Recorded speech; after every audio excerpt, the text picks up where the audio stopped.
আসসালামু আলাইকুম গাইস, নিয়ে এসেছি আপনাদের জন্য আরও একটি রেসিপি, দই কাতলা। তো প্রথমেই এখানে আমরা মাছের মধ্যে কিছুটা লবণ আর হলুদ দিয়ে ভালোভাবে মাখিয়ে সাইডে রেখে দেব।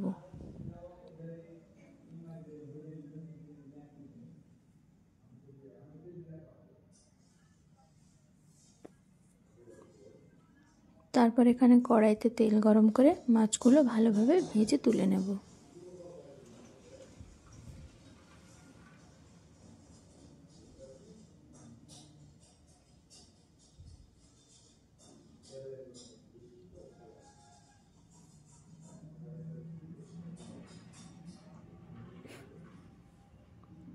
মাছগুলো ভালোভাবে ভেজে তুলে নিয়েছি।